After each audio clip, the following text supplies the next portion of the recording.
ಬೆಂಗಳೂರಲ್ಲಿ ಧಾರಾಕಾರ ಮಳೆಯ ಅವಾಂತರ ಸೃಷ್ಟಿಯಾಗಿರುವಂತದ್ದು ಶೆಟ್ಟಿಹಳ್ಳಿಯ ಶ್ರೀದೇವಿ ಬಡಾವಣೆನೇ ಜಲಾವೃತವಾಗಿದೆ.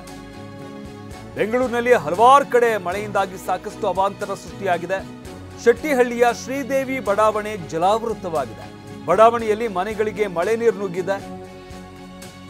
ವಾರ್ಡ್ ನಂಬರ್ 12ರ ಶೆಟ್ಟಿಹಳ್ಳಿ ಇಲ್ಲಿರುವಂತಹ ಶ್ರೀದೇವಿ ಬಡಾವಣೆ ಏನಿದೆ ಸಂಪೂರ್ಣವಾಗಿ ಜಲಾವೃತವಾಗಿದೆ.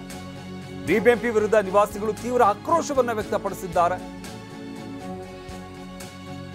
ಬೆಂಗಳೂರಿನಲ್ಲಿ ಸುರಿತಾ ಇರುವಂತಹ ಧಾರಾಕಾರ ಮಳೆಯಿಂದಾಗಿ ಈಗಾಗಲೇ ಸಾಕಷ್ಟು ಕಡೆ ಸಾಕಷ್ಟು ಅವಾಂತರಗಳಾಗಿರುವಂಥದ್ದು. ರಸ್ತೆಗಳಂತೂ ಕೆರೆಯಂತಾಗಿದೆ. ಇದರ ಜೊತೆಗೆ ಹಲವಾರು ಕಡೆ ಮನೆಗಳಿಗೂ ಕೂಡ ನೀರು ನುಗ್ಗಿರುವಂಥದ್ದು. ತಡರಾತ್ರಿ ಸುರಿದಿರುವಂತಹ ಮಳೆಯಿಂದಾಗಿ ಮನೆಗಳಿಗೆ ನೀರು ನುಗ್ಗಿದೆ. ಇದರಿಂದಾಗಿ ನಿವಾಸಿಗಳು ರಾತ್ರಿ ಎಲ್ಲ ಪರದಾಡಬೇಕಾದಂತಹ ಪರಿಸ್ಥಿತಿ ನಿರ್ಮಾಣವಾಗಿರುವಂಥದ್ದು.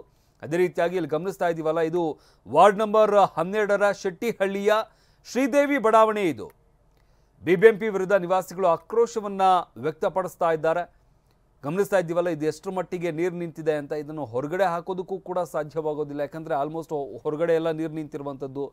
ಇದರಿಂದಾಗಿ ರಾತ್ರಿ ಎಲ್ಲ ನಿವಾಸಿಗಳು ನಿದ್ದೆ ಇಲ್ಲದೆ ಪರದಾಡಬೇಕಾದಂಥ ಪರಿಸ್ಥಿತಿ ನಿರ್ಮಾಣವಾಗಿದೆ.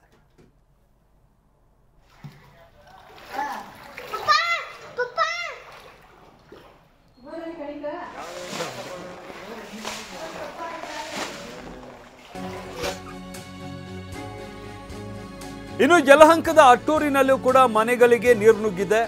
ಮಳೆಯಿಂದಾಗಿ 5-6 ಮನೆಗಳು ಜಲಾವೃತವಾಗಿದೆ.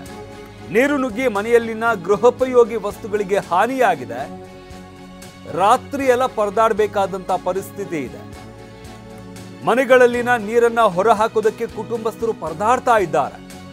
ರಾಜಕಾಲುವೆ ಮುಚ್ಚಿರುವ ಕಾರಣ ಮನೆಗಳಿಗೆ ನೀರು ನುಗ್ಗಿದೆ. ಇದರಿಂದಾಗಿ ಅವಾಂತರಗಳು ಸೃಷ್ಟಿ ಆಗ್ತಾ ಇರುವಂಥದ್ದು. ಇದು ಗಮನಿಸ್ತಾ ಇದ್ದೀವಲ್ಲ, ಇದು ಯಲಹಂಕದ ಅಟ್ಟೂರಿನಲ್ಲಿ ಇಲ್ಲೂ ಕೂಡ ಮನೆಗಳಿಗೆ ನೀರು ನುಗ್ಗಿದೆ. ಇದರಿಂದಾಗಿ ಅಲ್ಲಿನ ನಿವಾಸಿಗಳು ಪರದಾಡ್ತಾ ಇದ್ದಾರೆ. ಇದು ಕೇವಲ ಒಂದು ಮನೆ ಕಥೆ ಅಲ್ಲ, ಹಲವಾರು ಮನೆಗಳಿಗೆ ಈ ರೀತಿಯಾಗಿ ನೀರು ನುಗ್ಗಿದೆ.